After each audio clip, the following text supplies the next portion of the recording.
I deem it an honor and pleasure to humbly request Honorable Prime Minister Sri Narendra Modi ji to address the audience.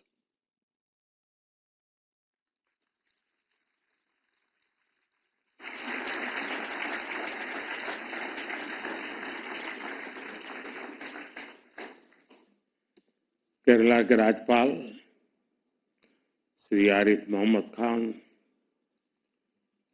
मुख्यमंत्री श्रीमान पिनाराई विजयन जी, राज्य मंत्री मेरे साथ Shri we Muraleedharan जी,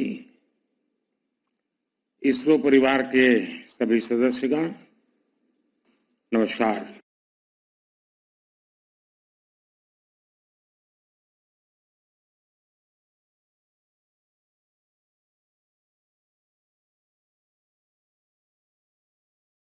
साहसिक साथियों के सम्मान में हम सब स्टैंडिंग ओवेशन दे करके तालियों से उनको सम्मानित करें।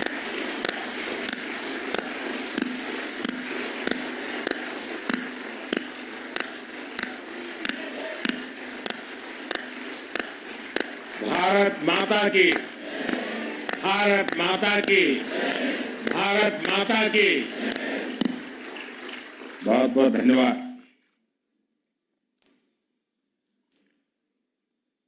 हर राष्ट्र की विकास यात्रा में कुछ क्षण ऐसे आते हैं जो वर्तमान के साथ ही आने वाली पीढ़ियों को भी परिभाषित करते हैं। आज भारत के लिए ये ऐसा ही क्षण है। हमारी आज की जनरेशन बहुत सौभाग्यशाली है जिसको जल, थल, नभ और अंतरिक्ष में ऐतिहासिक कामों का यश मिल रहा है। कुछ समय पहले मैंने अयोध्या में कहा था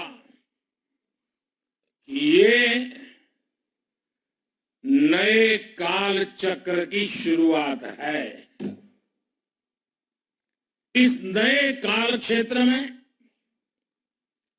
ग्लोबल ऑर्डर में भारत अपना स्पेस लगातार बड़ा बना रहा है और ये हमारे स्पेस प्रोग्राम में भी साफ साफ दिखाई दे रहा है। साथियों, पिछले वर्ष भारत वो पहला देश बना जिसने चंद्रमा के साउथ पोल पर तिरंगा फहराया।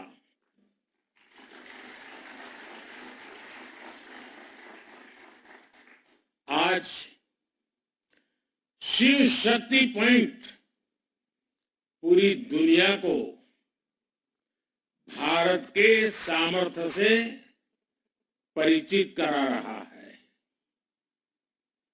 अब विक्रम साराभाई स्पेस सेंटर में हम सभी एक और ऐतिहासिक सफर के साक्षी बन रहे हैं। अब से कुछ देर पहले देश पहली बार अपने 4 गगनयान यात्रियों से परिचित हुआ।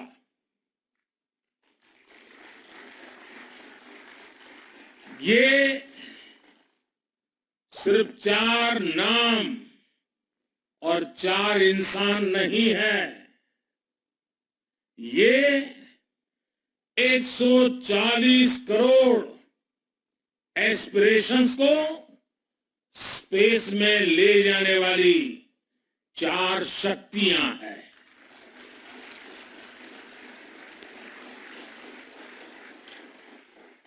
चालीस वर्ष के बाद कोई भारतीय अंतरिक्ष में जाने वाला है, लेकिन इस बार टाइम भी हमारा है, काउंट डाउन भी हमारा है और रॉकेट भी हमारा है।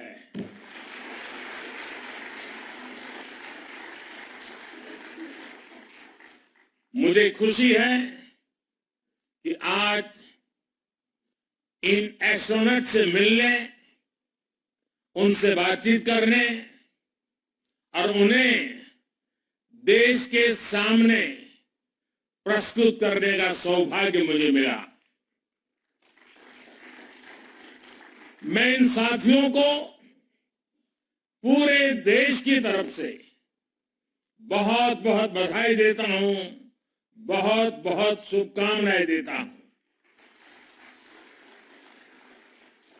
21वीं सदी के भारत की सफलता में आज आपका नाम भी जुड़ गया है।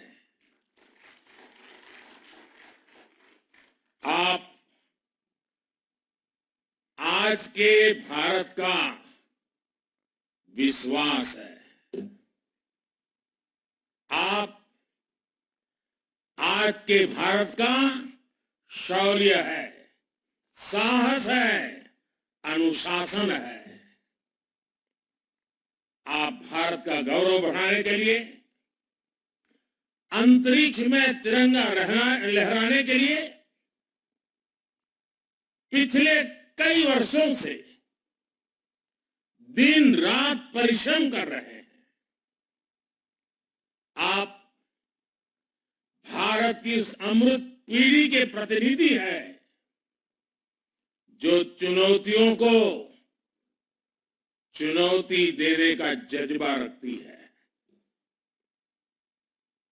आपके कड़े ट्रेनिंग मॉड्यूल में योग का एक बड़ा रोल है। इस मिशन में हेल्दी माइंड और हेल्दी बॉडी और इन दोनों का तालमेल होना बहुत जरूरी है। आप ऐसे ही जुटे रहिए, डटे रहिए। देश का आशीर्वाद आपके साथ है, देश की शुभकामनाएं आपके साथ है।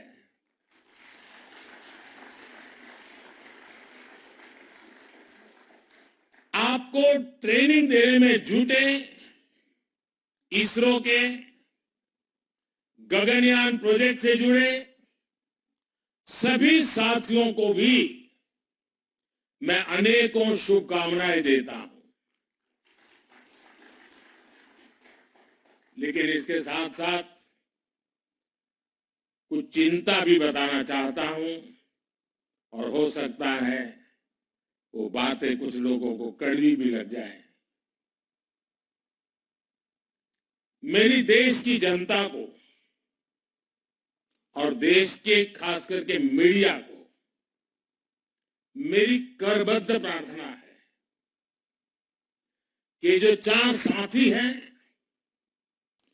उन्होंने लगातार पिछले कुछ वर्षों से तपस्या की है, साधना की है और दुनिया के सामने चेहरा दिखाए बिना की है। लेकिन अभी और भी बहुत कुछ करना बाकी है।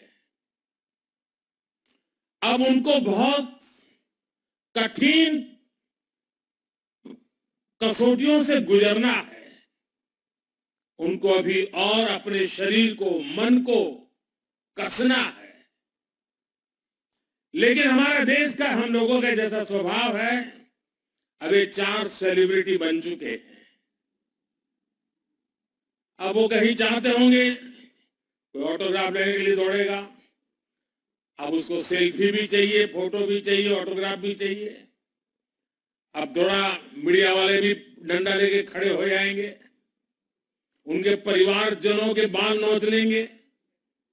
बचपन में क्या करते थे, यहाँ कैसे गए, टीचर के पास चले जाएंगे, स्कूल में चले जाएंगे।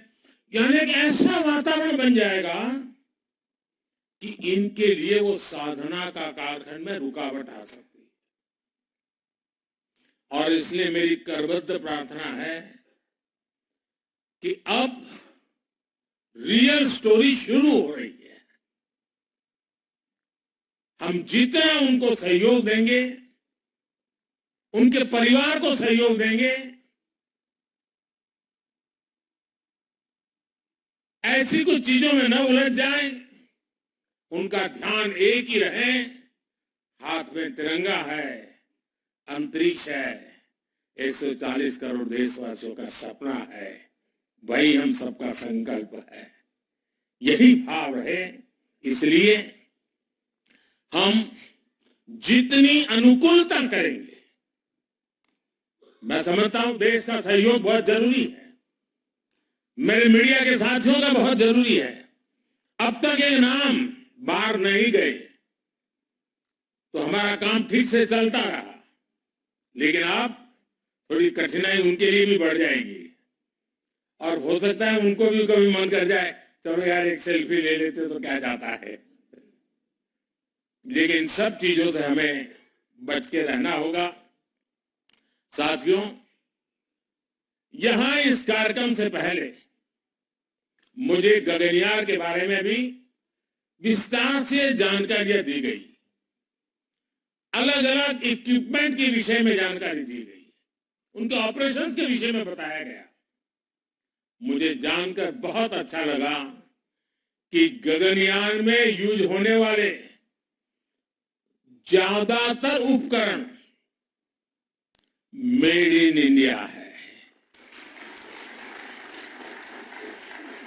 ये कितना बड़ा संयोग है कि जब भारत दुनिया की टॉप 3 इकोनॉमी बनने के लिए उड़ान भर रहा है, उसी समय भारत का गगनयान भी हमारे स्पेस सेक्टर को एक नई बुलंदी पर ले जाने वाला है। आज यहां अनेक प्रोजेक्ट्स का लोकार्पण भी किया गया है। इनसे देश का वर्ल्ड क्लास टेक्नोलॉजी के क्षेत्र में सामर्थ्य तो बढ़ेगा ही, साथ ही रोजगार के भी नए अवसर बनेंगे। और साथियों, मुझे खुशी है कि हमारे स्पेस सेक्टर में विमेन पावर, इस विमेन पावर को बहुत महत्व दिया जा रहा है। चंद्रयान हो या गगनयान, महिला वैज्ञानिकों के बिना ऐसे किसी भी मिशन की कल्पना भी नहीं की जा सकती। आज 500 से अधिक महिलाएं इसरो में लीडरशिप पोजीशन पर हैं। मैं यहां मौजूद सभी महिला वैज्ञानिकों, टेक्नीशियंस, इंजीनियर्स की हृदय से सराहना करता हूं। लेकिन इसके कारण पुरुष वर्ग नाराज न हो जाए, उनको तो मिलता ही रहता है अभिनंदन। साथियों, भारत के स्पेस सेक्टर का एक बहुत बड़ा योगदान है जिसकी उतनी चर्चा नहीं हो पाती। ये योगदान है युवा पीढ़ी में साइंटिफिक टेम्परामेंट के बीज बोने का। इसरो की सफलता देखकर कितने ही बच्चों के मन में ये बात आती है कि बड़ा होकर मैं भी साइंटिस्ट बनूंगा। वो रॉकेट का काउंटडाउन, उसकी उल्टी गिनती लाखों लाख बच्चों को प्रेरित करती है। हर घर में कागज के हवाई जहाज उड़ाने वाला जो एरोनॉटिकल इंजीनियर है, वो बड़ा होकर आप जैसा इंजीनियर बनना चाहता है, साइंटिस्ट बनना चाहता है। और किसी भी देश के लिए उसकी युवा पीढ़ी की इच्छा शक्ति बहुत बड़ी पूंजी होती है। मुझे याद है जब चंद्रयान 2 की लैंडिंग का समय था, पूरे देश के बच्चे उस पल को देख रहे थे। उस पल में बच्चों ने बहुत कुछ सीखा। फिर आया पिछले साल 23 अगस्त का दिन। चंद्रयान की सफल लैंडिंग ने युवा पीढ़ी को एक नए जोश से भर दिया। इस दिन को हमने स्पेस डे के तौर पर मान्यता दी है। आप सभी ने देश को अपनी स्पेस जर्नी में भारत को उपलब्धियों के ऐसे एक से बढ़कर एक पल दिए हैं। स्पेस सेक्टर में हमने कई रिकॉर्ड बनाए हैं। पहले ही प्रयास में मंगल ग्रह तक पहुंचने की सफलता भारत को मिली। एक ही मिशन में 100 से अधिक सैटेलाइट लॉन्च करने वाला देश हमारा भारत है। चंद्रयान की सफलता के बाद भी आपने कई उपलब्धियां हासिल की। आपने आदित्य L1 को पृथ्वी से 15 लाख किलोमीटर दूर सुरक्षित रूप से अपने ऑर्बिट तक पहुंचाया है। दुनिया के कुछ ही ऐसे देश ऐसा कर पाए हैं। 2024 को शुरू हुए अभी कुछ हफ्ते ही हुए हैं।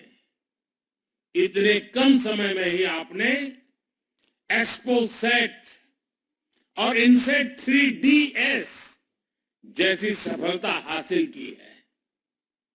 साथियों, आप सभी मिलकर भविष्य के लिए नई संभावनाओं के द्वार खोल रहे हैं। अनुमान है कि आने वाले 10 वर्षों में भारत की स्पेस इकोनॉमी 5 गुना बढ़कर $44 बिलियन तक पहुंच जाएगी। स्पेस के क्षेत्र में भारत एक बहुत बड़ा ग्लोबल कॉमर्शियल हब बनने जा रहा है। आने वाले कुछ वर्षों में हम चंद्रमा पर एक बार फिर जाएंगे।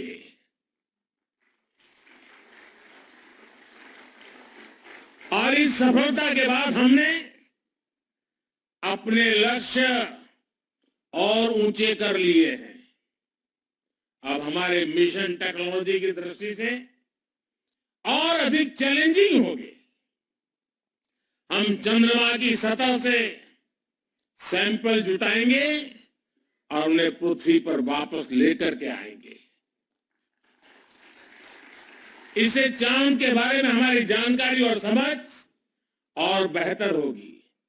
इसके बाद शुक्र भी इसरो के लक्ष्यों में से एक है। 2035 तक अंतरिक्ष में भारत का अपना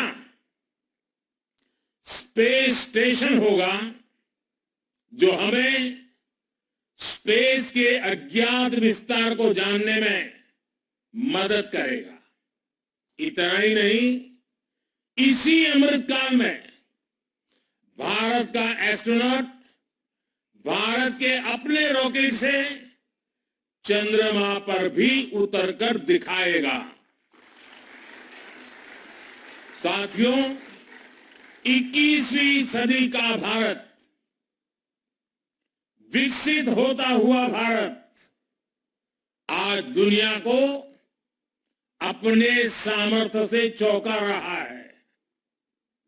पिछले 10 वर्षों में हमने लगभग 400 सैटेलाइट्स को लॉन्च किया है, जबकि इससे पहले के 10 वर्षों में मात्र 33 सैटेलाइट लॉन्च किए गए थे। 10 वर्ष पहले पूरे देश में मुश्किल से 1 या 2 स्टार्टअप थे। आज आज इनकी संख्या 200 पार हो चुकी है। इनमें से अधिकांश स्टार्टअप्स युवाओं द्वारा शुरू किए गए हैं। आज इनमें से कुछ लोग हमारे बीच भी मौजूद है। मैं उनके विजन, उनके टैलेंट और उनकी उद्यमता की सराहना करता हूं। हाल ही में हुए स्पेस रिफॉर्म्स ने इस सेक्टर को नई गति दी है। पिछले हफ्ते ही हमने स्पेस में एफडीआई पॉलिसी भी जारी की है। इसके तहत स्पेस सेक्टर में 100% फॉरेन इन्वेस्टमेंट को भी मंजूरी दे दी गई है। इस रिफॉर्म से दुनिया के बड़े बड़े स्पेस संस्थान भारत आ पाएंगे और यहां के युवाओं को पूरी दुनिया के सामने अपना टैलेंट दिखाने का मौका मिलेगा। साथियों, हम सब ने मिलकर 2047 तक भारत को विकसित राष्ट्र बनाने का संकल्प लिया है। इस संकल्प को सिद्धि तक पहुंचाने में स्पेस सेक्टर की भूमिका बहुत बड़ी है। और स्पेस साइंस सिर्फ रॉकेट साइंस नहीं है, बल्कि ये सबसे बड़ी सोशल साइंस भी है। स्पेस टेक्नोलॉजी से सोसाइटी को सबसे अधिक लाभ होता है, सबको लाभ होता है। आज हमारी डेली लाइफ में जो भी टेक्नोलॉजी यूज होती है, उसमें स्पेस टेक्नोलॉजी का बहुत बड़ा रोल है। खेती में फसल की देखरेख हो, मौसम की जानकारी हो, साइक्लोन और दूसरी आपदाएं हो, सिंचाई के साधन हो, गाड़ी चलाने में मदद करने वाली मैप हो, ऐसे अनेक काम सैटेलाइट डेटा से ही होता है। भारत के लाखों मछुआरों को नाविक द्वारा सटीक जानकारी मिलने के पीछे भी स्पेस की ताकत है। हमारे सैटेलाइट्स हमारे बॉर्डर को सेफ रखने में भी मदद करते हैं, तो दूर सुदूर इलाकों में एजुकेशन, कम्युनिकेशन और हेल्थ सर्विसेज पहुंचाने में भी वो भरसक मदद करते हैं। इसलिए विकसित भारत के निर्माण में आप सभी की, इसरो की, पूरे स्पेस सेक्टर की बहुत बड़ी भूमिका है। मैं एक बार फिर आप सभी को अनेक अनेक शुभकामनाएं देता हूं। 3 गगनयान को विशेष रूप से 140 करोड़ देशवासियों की तरफ से शुभकामनाएं देता हूं। फिर एक बार आप सबको शुभकामनाएं देते हुए बहुत बहुत धन्यवाद।